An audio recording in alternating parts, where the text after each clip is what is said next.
Hello everyone, welcome back to my channel. আজি ৰাতিপুৱাৰ পৰা মই ব্লগটো আৰম্ভ কৰি দিলোঁ। পিছে মই গা পা ধুই মেলি আজৰি হ'লোঁ। সদায় ভাবিলোঁ একেখিনিকে নেদেখাওঁ, সদায়নো একেখিনিকে কি দেখাই থাকিম, আৰু ভাবিলোঁ আজি এইখিনি মই আজৰি হৈ লোৱাৰ পিছতে আৰম্ভ কৰিছোঁ। বলক তেতিয়াহ'লে আজি মই দিনটোত কি কৰোঁ গোটেইখিনি মই দেখাবলৈ চেষ্টা কৰিম। বলক তেতিয়াহ'লে আজি দিনটো আৰম্ভ কৰি দিওঁ। আৰু লগতে যিসকলে মোৰ চেনেলটো চাই আছে প্লিজ মোৰ চেনেলটো শ্বেয়াৰ কৰি দিব, লিংকটো আপোনালোকৰ পৰিয়ালৰ লগত বা ফ্ৰেণ্ডছৰ লগত শ্বেয়াৰ কৰি দিব। বলক তেতিয়াহ'লে আজিৰ দিনটো আৰম্ভ কৰি দিওঁ। আজি মই বনাম কচু শাক। এইখিনি মই কাটি মেলি তিয়াই থৈছিলোঁ আৰু এতিয়া টুকি লৈছোঁ পানীৰ পৰা। আৰু লাগিব আমাক ইয়াৰ বাবে এইখিনি। এটা মই ডাঙৰ আলু দুফাল কৰি লৈছোঁ। তাৰপৰা ল'লোঁ আদা নহৰু জলকীয়া পিঁয়াজ আৰু বিলাহী। শেষলৈকে চাই থাকিব আৰু বেলেগ বেলেগ কিবা কিবি দি যাম।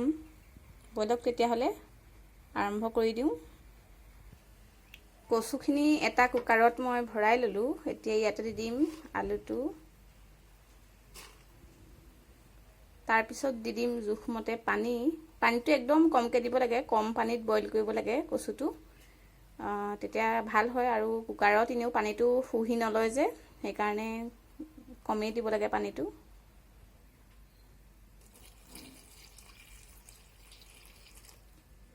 মই প্ৰায় 1.5 কাপমান দি দিছোঁ পানী, আৰু ইয়াতে জোখমতে এতিয়া দি দিম নিমখ।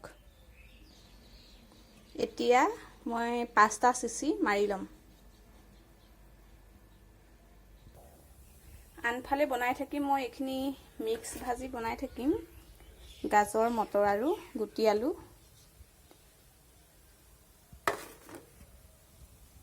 কেৰাহী এখন পাতি লৈছোঁ।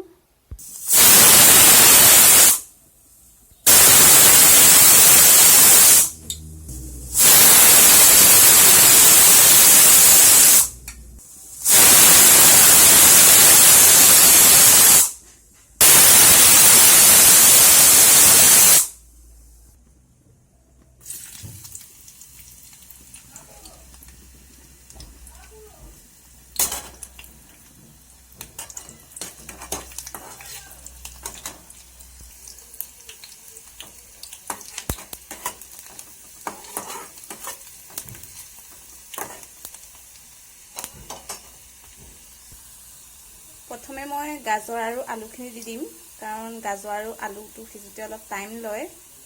মটৰখিনি পটককৈ সিজি যাব।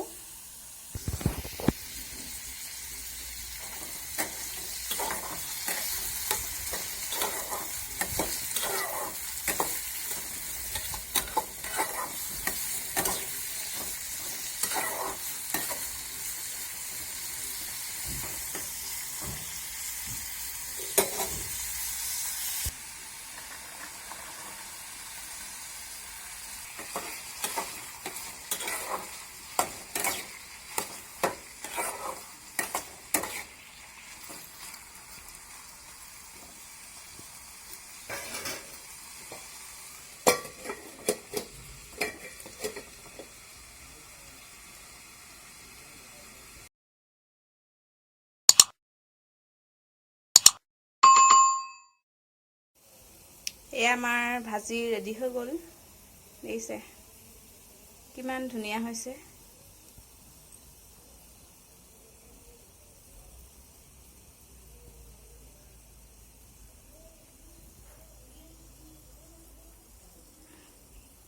এতিয়া বনাম মই কচুৰ তৰকাৰী, চাই থাকিব ভিডিঅ'টো। এতিয়া মই তেল দি পেলাই পিঁয়াজটো ভালকৈ এতিয়া ফ্ৰাই কৰি ল'ম। তাৰপিছত দি দিম আদা নহৰুৰ পেষ্ট। তেলটো অকণমান বেছিকৈ দিব লাগে, তেতিয়া ভাল লাগে। আৰু পিঁয়াজখিনি এতিয়া মই ভাজি লওঁ। আদা নহৰু দি দিলোঁ।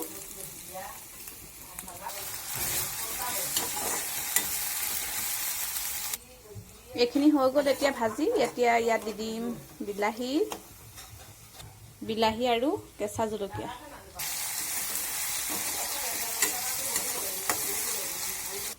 এতিয়া ইয়াতে দি দিম জিৰা ধনিয়া আৰু হালধি গুড়ি।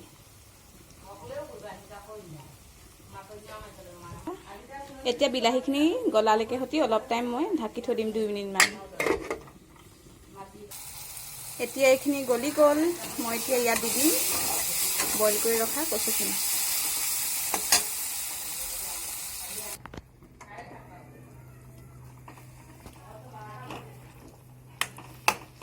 ৰেচিপিটো এবাৰ ট্ৰাই কৰি চাব, তেনেই চিম্পুল হয়। ইয়াত এতিয়া এইখিনি উতল অহাৰ পিছত ইয়াতে মই দি দিম ফ্ৰাই কৰি ৰখা মাছ।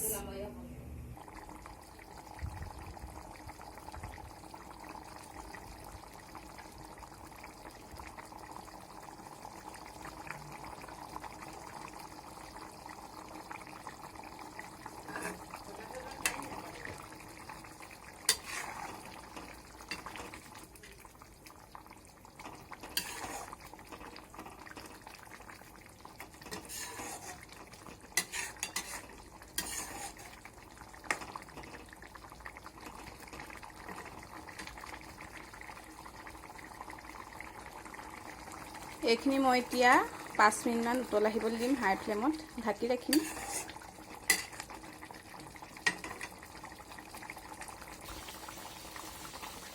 এয়া আমাৰ কচু তৰকাৰী ৰেডি হৈ গ'ল। এতিয়া শেষত দি দিম এয়া মই ডাঙৰ চামুচে আধা চামুচ জালুক।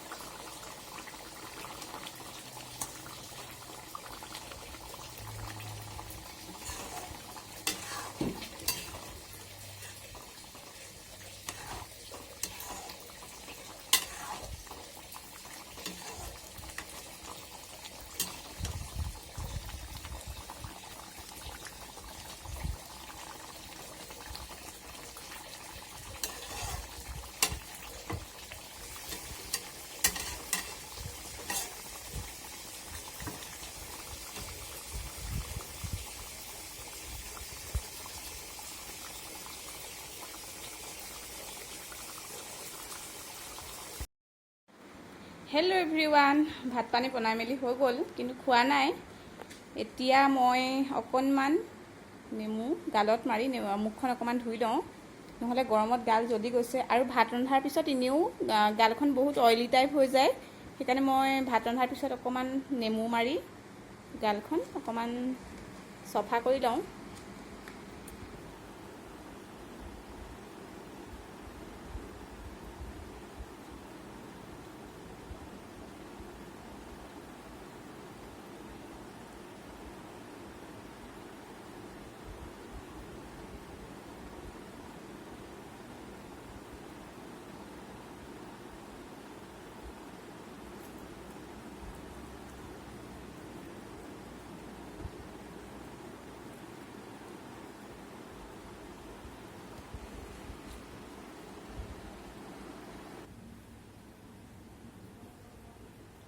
এতিয়া মই 2 মিনিটমান গালখন এনেকৈ ৰাখি দিম, তাৰপিছত ধুই আহিম।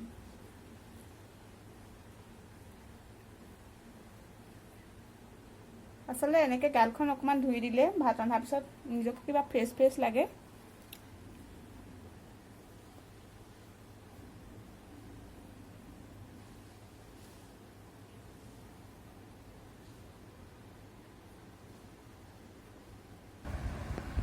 মুখখন ধুই মেলি আহি গ'লোঁ, এতিয়া নিজকে বহুত ফ্ৰেছ লাগিছে, বহুত ভাল লাগিছে। গৰমটো ইমান পৰিছে নহয়। এতিয়া মই এগিলাচ চৰবত বনাই খাই ল'ম। নেমু চৰবত, এইটো আৰু নেদেখাওঁ।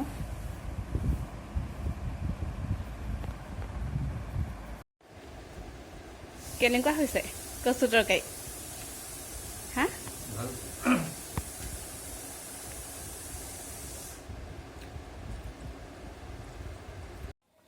Hello' everyone, welcome back to my channel.